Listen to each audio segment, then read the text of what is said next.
So that was dope, man. That's really cool. Like your music, especially your original stuff. It's super creative. You're an LA resident. Like you've been here since the beginning. Yes, sir. Um, how do you feel like your music is inspired by like the rich culture and everything that goes on in LA? Do you think that you take a lot from like, the cinematics and the theatrics of, the LA culture? Absolutely. Yeah, I grew up here in Glendale, California, and I studied acting for a lot of my life. Both of my parents were actors together. They did acting class together when before I was born, but and my dad had done some acting. He does music for kids, so I was always surrounded by music and film and just the industry in LA. And I would say that from a young age, I always wanted to do something creative, but I didn't know that music was going to be the thing that, uh, kind of pulled me and was my path. But it's been great, making Little Z and bringing a performance aspect to my DJ stuff. Um, has been amazing, and I've grown up, around low end theory and some of the early rave scene before it got kind of moved out of LA. So I got to experience that when I was a teenager, and that was really inspiring. And also the blog house era of like Justice and the Ed Banger Records people coming to LA, getting that French influence, the influence from the UK of a bunch of people coming over in Germany. So, LA is a nice hub for music, for culture, for art. And I always had homies that were involved in the scene, and I always loved DJing. So, through college and through after college, I just continued to do it, learn production, and it kind of all snowballed from there. It's like you were a DJ first and then you started producing afterwards. Correct. Yeah. I started out actually DJing with Ableton. It's kind of backwards than a lot of DJs that were before me, and kind of moved backwards from that. But I used to make these like mashups. That was kind of how I started it, is I would do these mashups on Ableton that were kind of perfect because you could just easily put things together. And that was my first forte into producing, actually. And that's what made me want to, learn more about it. And when dubstep started becoming really big in like 2007, 2008, I started to learn about how to make the wubs, how to produce. And that was kind of my first forte into production. I started producing rap beats and kind of moved on from there to pop and electronic music. And now, I've been producing for over 10 years, and I wouldn't say my style has one genre. I'm attracted by all the different genres, Definitely not. Yeah. but I do tend to play more underground music, and I love bass music. I love drum and bass. I love house. So, I try to include a lot of different genres into my set that kind of feel like me. Same. Yeah, that's another question I had for you. I myself I'm also like, I can't focus on one genre. I've been doing this for too long. I get really distracted and there's so many good genres. Do you find it hard to find an audience when you're switching genres so much and you're putting out so much different kinds of music? Do you find it challenging to find a specific audience, and what do you do to kind of gather an audience to pay attention to all your different genres? Yeah, that's a really good question. And I would say this for any producer coming up in the scene. And I think it's about community. So being a part of a music community to me was more important than like what genre I really made or played. Obviously, there's a lot of communities that are focused around certain genres that are really old in the scene, and like I mad respect. Like the drum and bass community is like hardcore, and like I just played Respect, and they've been having their Awesome. party for 22 years. Yeah. So like that is a testament to dedication, and I really respect that dedication as somebody who is kind of a no genre DJ. I do really appreciate the genres in the way that they bring people together. And that being said, I think it is difficult to find an audience if you're not just one thing. It's a harder path, but I will say that for me, it's more rewarding because I'm not pigeonholed into any one thing, and then I'm just my own thing. And it ends up being something where instead of getting booked for just one thing, I can play a tech house party, I can play a drum and bass party, I could play a bar mitzvah, Exactly. Yeah. I could play a wedding. And I do enjoy doing those things. Me too. From time to time. Oftentimes, sometimes they play better than the club gigs. 100%. So Yeah. my favorite gigs are like proms. Absolutely. Proms, like especially when you know there's weirdos in the crowd and you drop some underground stuff and like really make their night. Like I played the Hollywood high school prom and it was at Avalon. Amazing. It was like I'm sure it was main room of epic. Avalon with like lasers and smoke and like video screens. I brought my own visuals and they had a little like request list and I saw like kind of like not nerdy but like some weirdo, like the weirder kids. And they wrote some stuff on it and kind of looked at me and rolled their eyes and they'd wrote in dubstep in big letters. And like they asked this is 10 years ago. At the time I was playing dubstep, you know. And I just started going to like really, really good dubstep remixes of like hip hop and stuff and like just won them over. And I love that. They were like, you know, we thought we were gonna hate tonight. Like we didn't want to go to this prom. Like this is just something that our parents like made us do, and you like really made that. And like to think that like they'll remember that the rest of their lives. You know what I mean? Absolutely. And I think that's really what DJing and music is about, is like having people come together and have memories that they'll never forget. Yeah. And like something that's larger than life, you know, that is different, I think is what people want and are looking for. And if you can give that to them at any kind of event, you know, it's exciting. But I think also doing the mobile DJ stuff for so long, like I did that for, you know, over 10 years. And that was the thing that kind of solidified me understanding how to read a crowd. Yep. And knowing if you need to switch it up, if the crowd's not feeling it, you got to be able to do that. A lot of producer DJs can't do that. And that's also, you know, and I'm not trying to hate on anybody, but that's also a benefit and a skill of coming from that background of DJing first before production is like understanding, okay, you have to read the crowd. You got to know what people are vibing and you got to know what's right for the particular event that you're playing. Some people think DJs, like wedding DJs and stuff, get paid too much, but if they knew what you dealt with as like a mobile DJ, like it's one of the hardest jobs. I've done a lot of hard jobs, and it's dealing with people's ego and dealing with people who've never dealt with DJs before or don't understand. Like, you know, I've had people just every show they ask them the most ridiculous requests, and like you don't want to hurt their feelings, especially if they're the people paying you. You don't want to kill the dance floor. So like, yeah, like mobile DJing. Shout outs to all the mobile DJs out there. Shout outs to mobile DJs. Shout outs to Amplified Entertainment. They've been a great company in the Valley that have hired me many times. Shout outs to Max, DJ Max over there.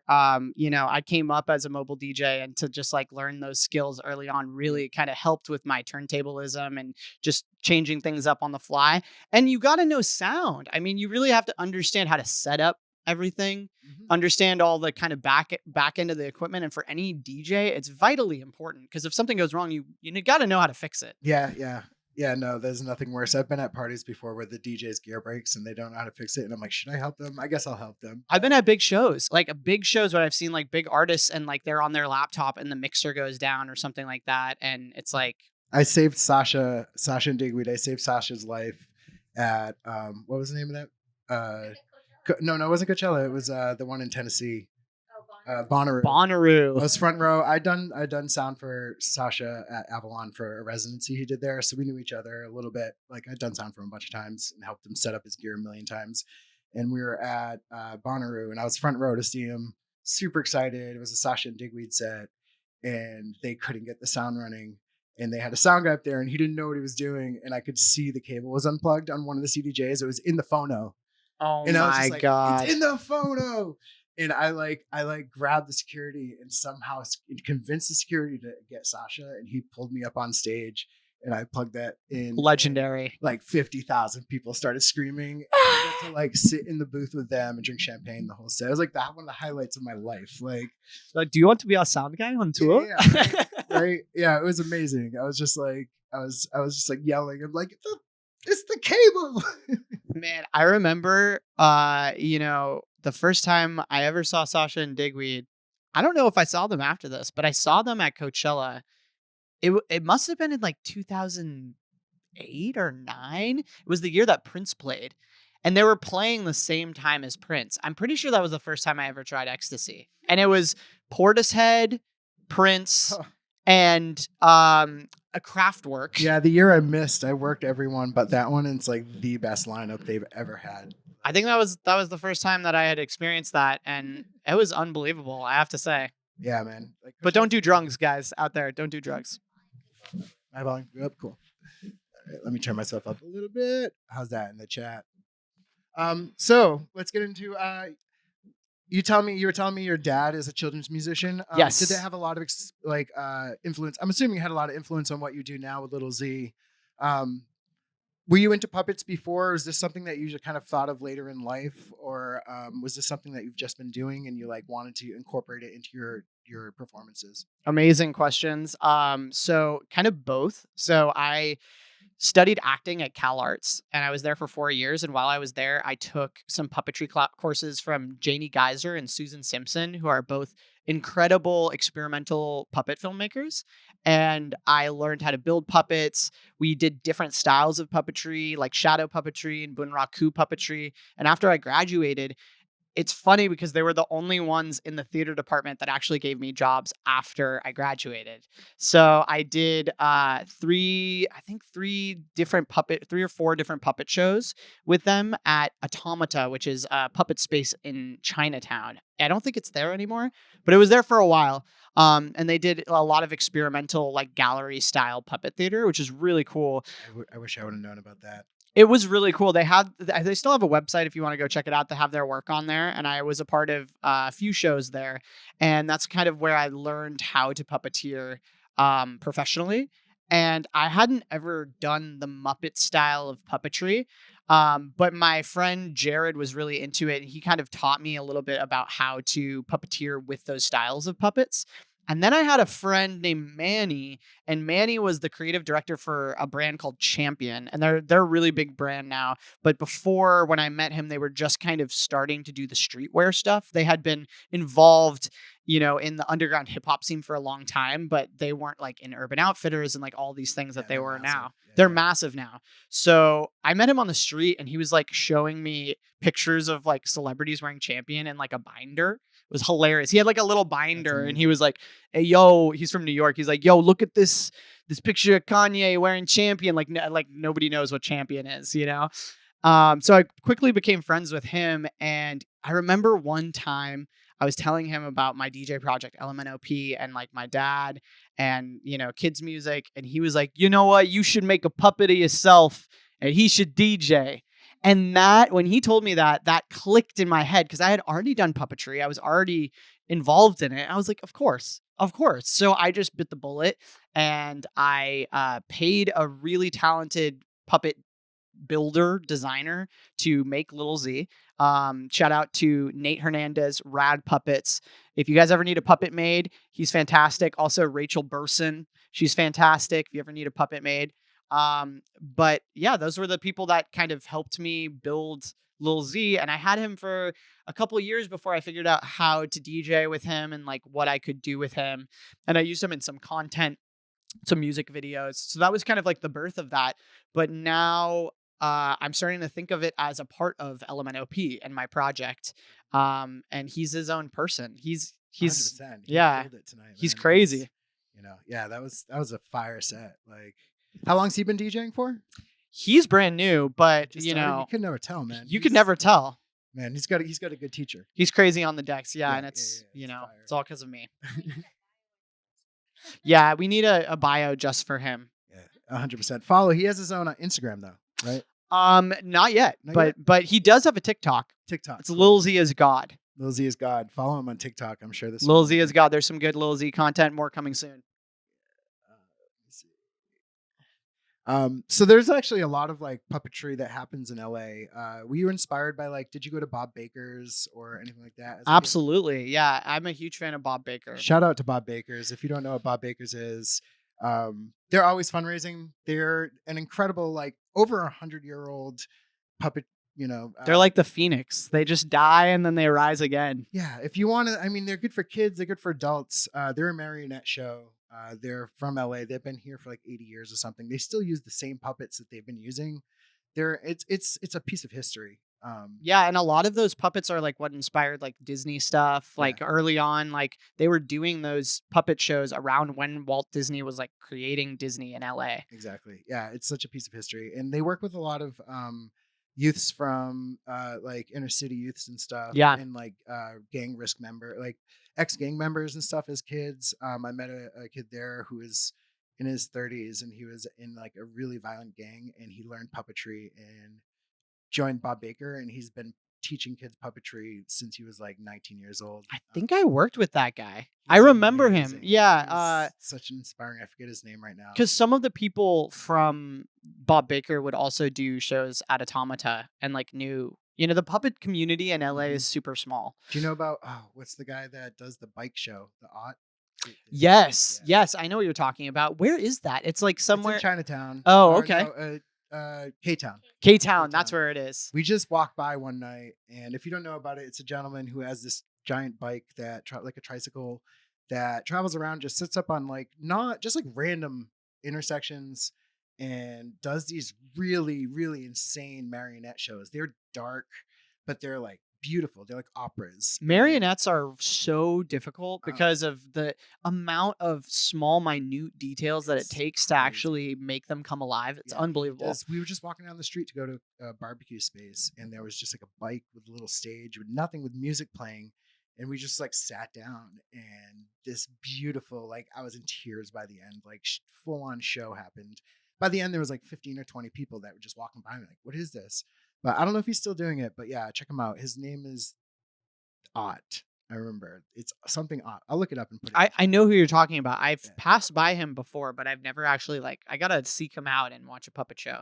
It's incredible. It's really, really next level. And shout out to the LA puppet community. We love you. Yeah, Fungineers, and like big shout outs to the Fungineers. Big shout outs to the Fungineers. Big good friends of us. We look forward to doing more stuff with them. Who inspires you music wise, past and like present? Like who is like an early inspiration for you, and who inspires you now that's like in modern music? Great question. As far as like the past, I would say that kind of the pioneers of electronic music, like, um, Aphex Twin, the Chemical Brothers, some of the early Kraftwerk stuff. Obviously Daft Punk was a huge influence, and like the French wave of like Justice. Even though those are a bit newer, but I'm a huge fan of classic rock. I kind of grew up on the Beatles and a lot of very, obviously famous rock music. That's what my parents really loved, rock and soul music. And I still love like classic disco and funk music and early hip hop, 90s hip hop. All the Jay Dilla stuff, anything from shout outs to Jay Dilla. It was his birthday yesterday, right? Shout outs to Jay Dilla. It was Jay Dilla Day. I'm a huge fan of the LA beat scene. So like Flying Lotus, Sam I Am, John Wayne, Daddy Kev, all of the people in that low end theory scene really inspired me. D Styles, DJ Nobody, who I've worked with. Current inspirations are also people that I work with. Like I'm a huge fan of Speak and Fat Tony, and I've worked with them multiple times. They're amazing rappers to work with.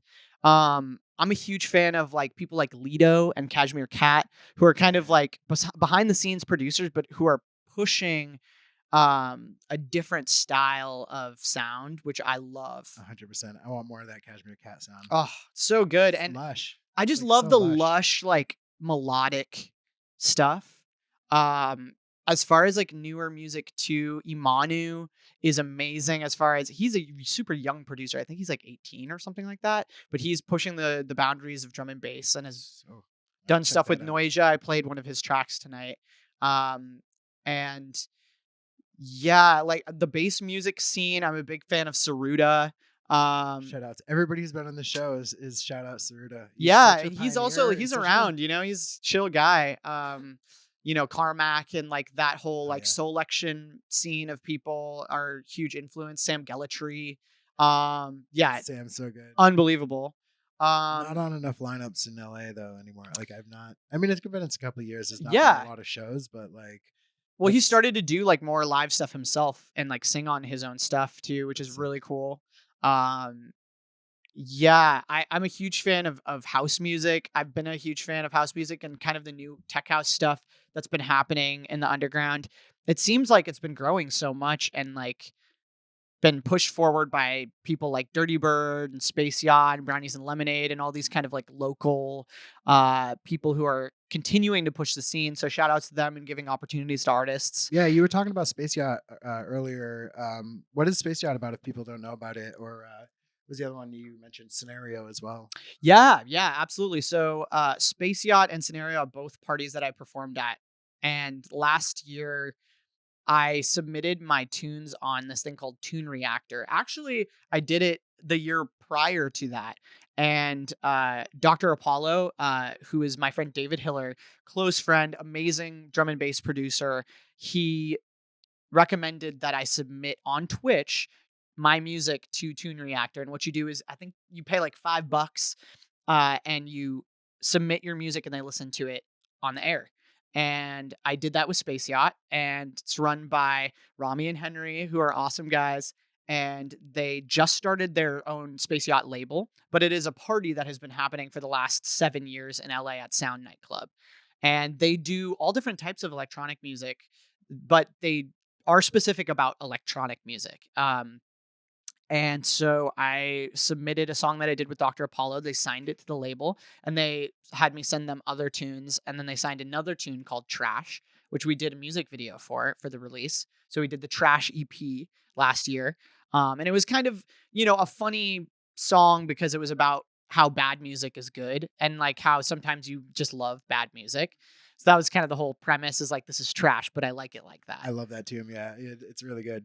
Totally. So, The video's really funny too. yeah, we did. I directed the video and they gave me like full creative license to do whatever I wanted with it, which was really great. So it was a pleasure working with them. And then they had me DJ Tech My House. It was the first Space Yacht party that I DJ'd at Sound Nightclub on my 30th birthday last year. That's rad. I love Sound, man. It's one of my favorite clubs. Fantastic venue, fantastic sound, and it They was made it just a through great pandemic, night. right? They're still around? Yeah, Okay. they're still going. They had Blind Tiger, and now this next week is they're about to start Space Yacht again. Sweet. So they're coming back. Sweet. Thank Yeah. God. So keep your eyes many good peeled. clubs didn't make it. It's good to hear that like there's some of the good ones actually stuck around and actually Totally. made it through.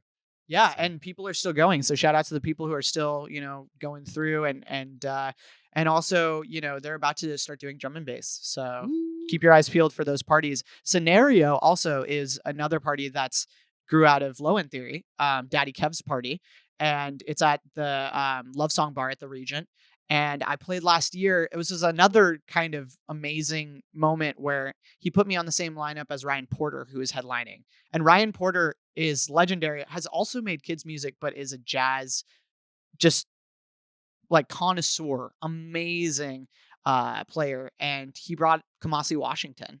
And Kamasi Washington, Ryan Porter, and their crew Wow. played after me. Wow. I was gonna ask you what your ideal gig is, but like that sounds like it might be it. Honestly, the jazz was so good. My face was like melting off. I had never experienced. Did you have to play after them? No, I played before them. Thank God. And I remember Kamasi coming up to me right after I played, and he was like, "Yo, man, good set." My mind was blown because I'm such a huge Kamasi fan. So That's it was really cool. Yeah, last year I had a bunch of gigs that I did like that. Like I opened for Bonobo randomly That's amazing. at a private party. That's so dope. So that was Those are really the best cool. parts of your career. Those are my favorite memories.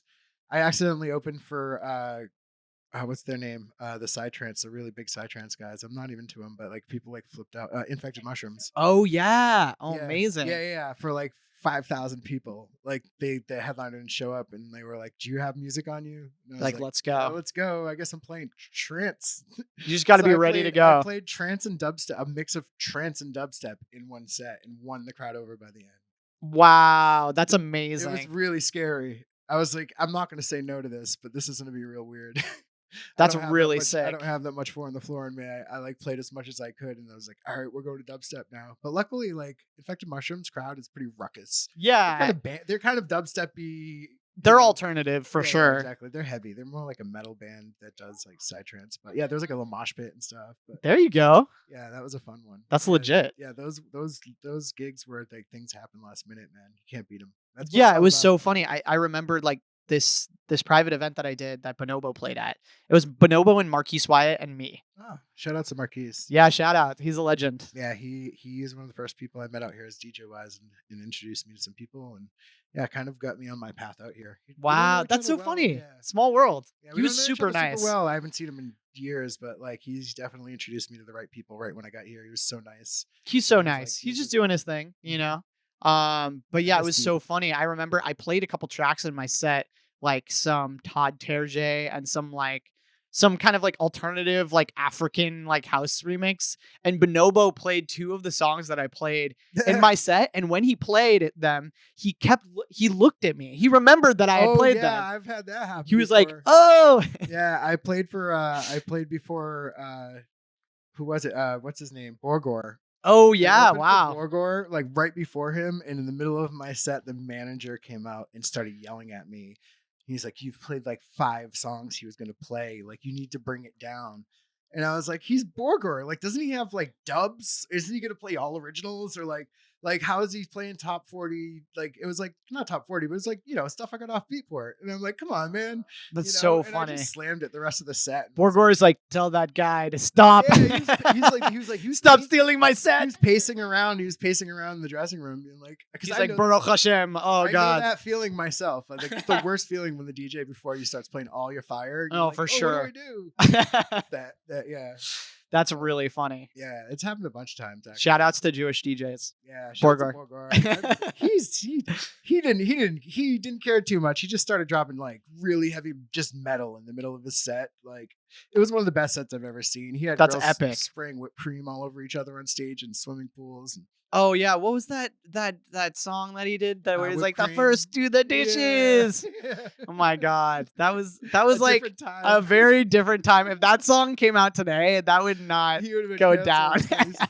But when you meet the guy, you kind of understand. He's like he's it's all in jest. Like, he's a super Totally. sweetheart. No, I get Like, it. he was And such like a sweet guy. I was like, this is not what I expected. and back then, it was like kind of very tongue in cheek and Exactly, funny, and exactly. nobody was really doing like pushing the envelope and making like hard shit, but like also like doing it with humor and exactly. like fun. Mhm. So I think he really opened the doors for a lot of people to kind of rap on dubstep and do just heavier rap stuff. Yeah, yeah. It was. I miss those days a little bit, but Totally. I like the progression of where we've gotten to. I like where music is a lot more now. Me too. And I think now, the genres are less stagnant. Like you can have, drum and bass DJ play halftime, and you can have them Yep. drop in some hip hop, and 100%. people won't like kill them. Do you have any new releases coming out? You said you have something on Play Me coming up, or is I it actually already just released something on Play Me, not this last week, but the week before. So go check out Dream Jungle. That's It's out so now. good. Thank you so I- much. we went for a really long walk last night, and that's what we listened to on my. I have my little fanny pack with speakers in it, and we just Oh, listened to your sick. stuff the whole time. And I love that, the fanny pack yeah, DJ set. yeah, it's so good. Maybe that's what we'll do next time. MobileCoin, we'll just do, just a pack fanny DJ set. pack DJ set. Yeah. You have to find us. Yeah, you gotta downtown. find us. We'll send you our location and mobile. It's real MobileCoin. Yeah. That's so funny. Do you have anything on? You said Dome of Doom too, or Yeah. So in November, I released a full length album, and Sick. I actually played like 3 of the tracks that were on the album in my set. It's called Alphabet Soup Volume 1. Yep, here we are. We came out with the It tape. comes on cassette as well. It's backwards, but that's because my camera's reversed. Yeah, we made like soup labels for it as well, and did bootleg soup cans, which was really It's real fun. good, man. It's like kind of trip hop, like Yeah, yeah. It's so good. Your range is incredible. got some hip hop, got some house, got some UKG on there, got some R&B, got some just straight like heavier hip hop stuff. Have some like reggaeton inspired rap stuff. There's just a lot of great artists on it. A lot of the tracks that I made, over the years. And I was just looking for a way to release it. And I just thought it would be so cool to make like a compilation. So this is volume 1 of the compilation. And then I'm going to come out with volume 2. Dope. Yeah. Yeah, shout out to Dome of Doom. We have Wiley on the show March 2nd. I am super excited. He is such He's amazing. innovator, and his like Dome of Doom's doing such big things.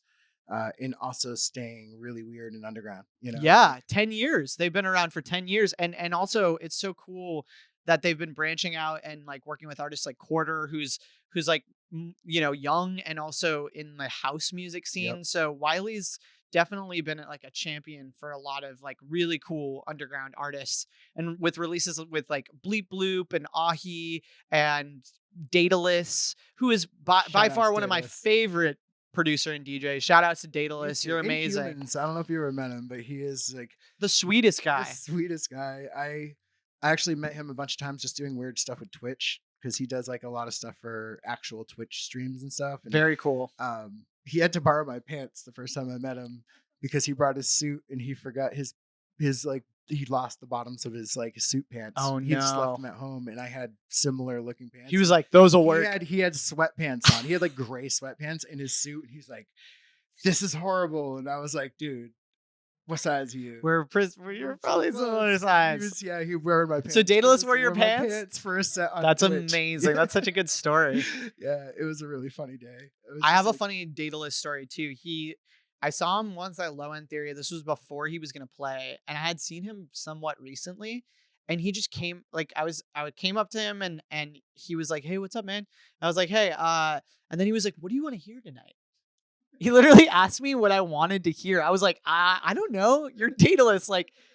And then I was like, you did this transition with the K-Tronada Tidra Moses remix where you like sped it up a bunch and you played it with some juke. It was like the craziest shit I've ever heard. And he was like, okay. And he did it again.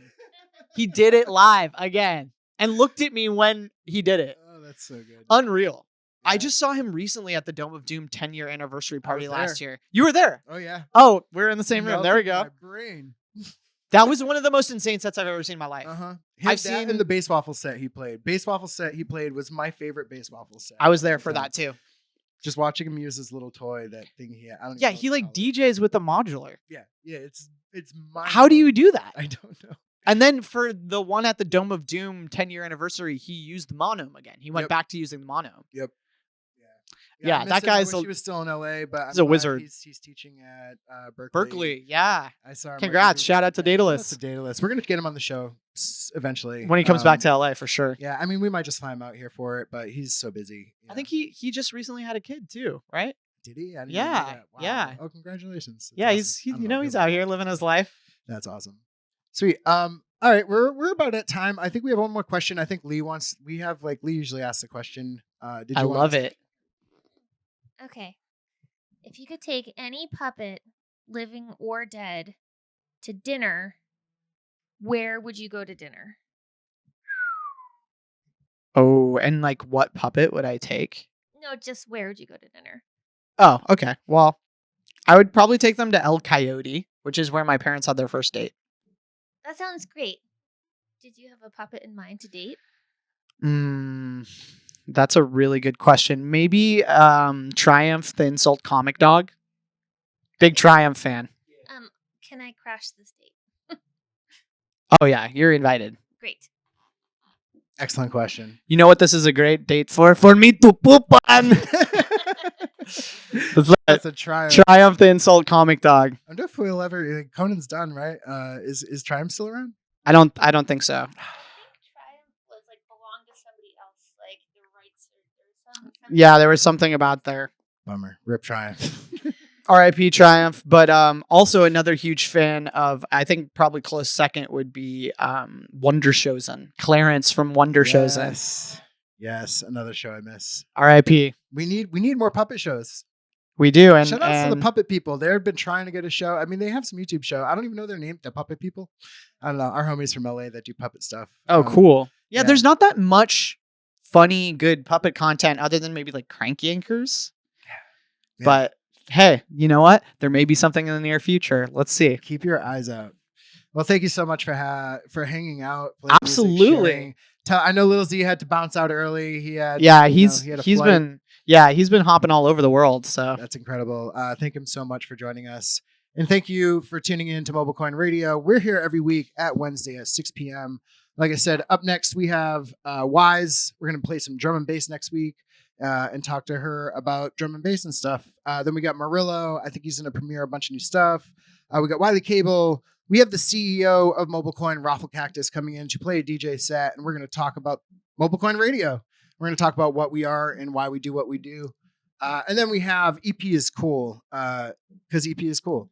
So thank you again for tuning in. I'm going to stop saying and just say goodbye. Thank you so much, Mark. Thank you guys so much for your amazing talents and just being just great people. So I'm happy to have made friends as well as played a fun set today. Yes, so let's do some collabs. Absolutely, we'll have to to make some music. Let's do it. it. Puppets. Yeah. You there's know a lot. Me. I mean, you will know me. I'm weird. We're clowns. We make puppets too. So. Again, the puppet stuff continues. Yes, thank you again. Shout outs to Kim. Thanks for holding it down. Shout outs to everybody out there who tunes in every week. We'll see you next week. See you then.